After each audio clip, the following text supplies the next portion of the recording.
Génesis capítulo 31.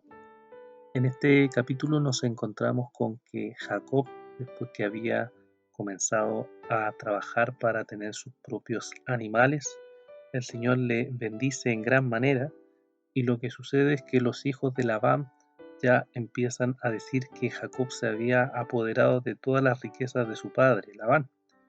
Y no solo eso, sino que el mismo Labán, la actitud que tenía contra Jacob ya no era una actitud amistosa, sino que en su propio rostro manifestaba la molestia de cómo Jacob estaba siendo bendecido. Entonces en eso el Señor le habla a Jacob y le dice que tiene que volver a la tierra de sus padres, tiene que regresar hacia allá. Entonces Jacob se comienza a preparar para irse, ya que Labán le había cambiado el salario unas 10 veces, o sea, estaba tratando de engañar sin duda a Jacob. Entonces en ese tiempo Jacob cuenta que tuvo un sueño, le cuenta a sus esposas, ¿cierto? Las llama para conversar con ella, les cuenta que tuvo un sueño donde Dios le mostraba que de cualquier manera que Labán quería engañar a Jacob, ya sea que los animales fueran animales marcados, manchados, esos animales pasaban a ser de él siempre. O sea, Dios le había entregado esas riquezas a Jacob. Entonces Dios le decía que él era el Dios de Betel, el Dios que era en donde él había ungido la piedra, ¿cierto? Como una señal y había hecho un voto con él. Ese era el Dios que le decía que regrese a la tierra de sus padres.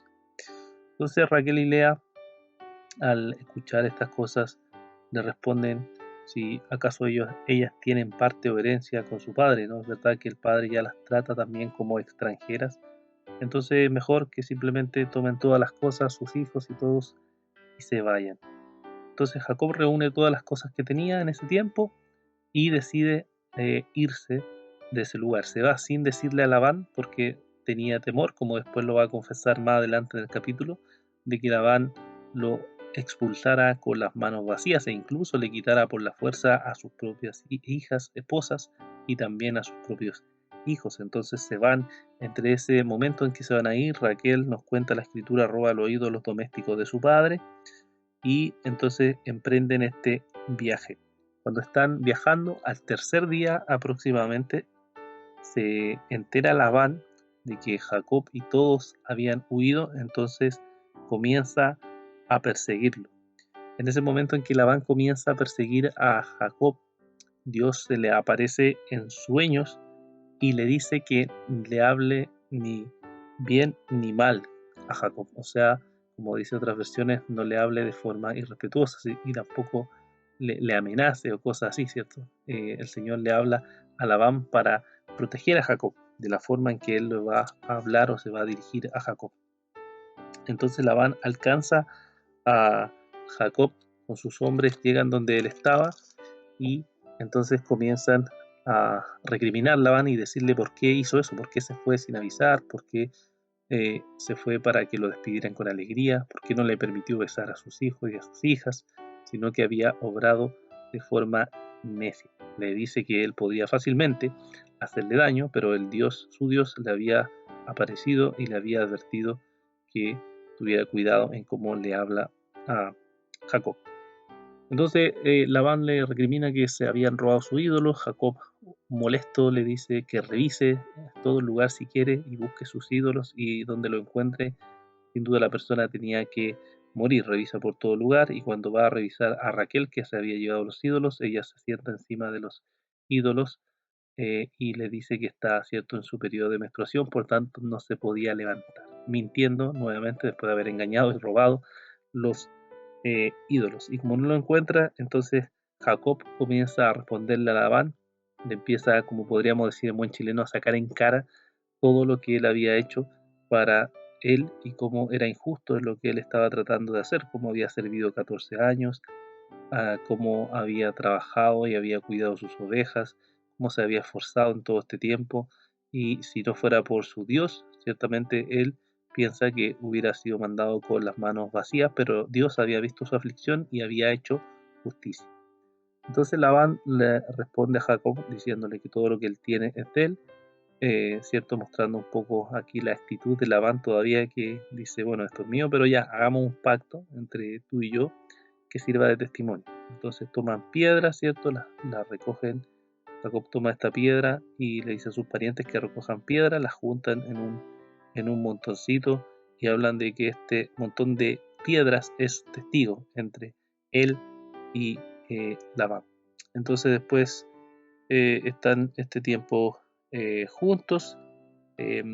Jacob jura por el Dios de sus padres, el Dios de Abraham, el Dios de Nacor, jura por ellos, que era el Dios que desde ahora ya le temía, ofrece un sacrificio, comen, pasan el tiempo y luego Labán se despide besando a sus hijos e hijas. Así concluye el capítulo 31 de esta parte de la escritura. ¿Qué podemos meditar, hermanos, acerca de este capítulo interesante?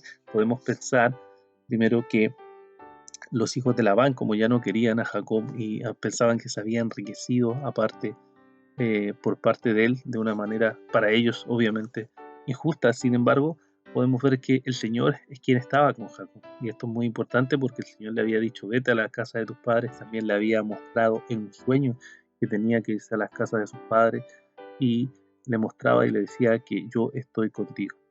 Hermanos, cuando nosotros estamos en angustia, al igual que Jacob que estaba pasando por esta prueba, Dios nos protege y nos dice, sin duda, yo estoy contigo. Y no solo eso, sino que además Él nos prospera. Él es el que nos da todo lo que tenemos. Todo lo que tenemos no es por nuestra inteligencia o nuestra capacidad, sino que es por la gracia de Dios. ¿O no ha experimentado usted nunca el cuidado y la misericordia del Señor? ¿Acaso nunca ha visto cómo la prosperidad ha llegado no por su inteligencia, sino por la obra del Señor, la gracia del Señor, la sabiduría del Señor actuando en uno?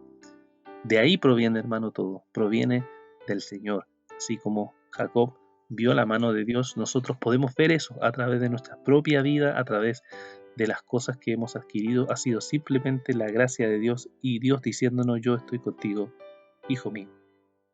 También podemos meditar que cuando hacen este viaje, Raquel roba a esos ídolos manifestando que ella tenía su confianza en esos ídolos de su padre. Eso nos muestra en verdad varias cosas. Nos muestra que Labán era un idólatra, nos muestra que Raquel era una idólatra y también, bueno, una mentirosa porque había mentido de esa manera y lo había escondido. Y al igual que Raquel, hermanos, en ocasiones nosotros nos mostramos idólatras. La idolatría es confiar en algo, poner la confianza en algo de la creación y distorsionarlo a tal punto que creemos que eso es lo que nos protege. Y puede ser cualquier cosa que sea en la cual ponemos nuestra confianza que no sea Dios. Podemos entonces preguntarnos cuáles son nuestros ídolos. ¿Cuáles son tus ídolos, hermano? ¿Qué es lo que amas más en este mundo que a Dios? ¿Qué es lo que confías en este mundo más que Dios? Pueden ser cosas buenas que se distorsionan y que finalmente se transforman en ídolos. ¿Tú confías o amas más a tu esposa, a tus hijos, a tus hermanos, a tus amigos? ¿Qué pasa si alguno de ellos muere? ¿Qué pasa si alguno de ellos se va, se destruye tu vida? ¿Se va bajo toda tu existencia? Eso manifiesta, hermanos, idolatría. ¿En qué confías regularmente, hermanos? ¿A quién te encomiendas regularmente?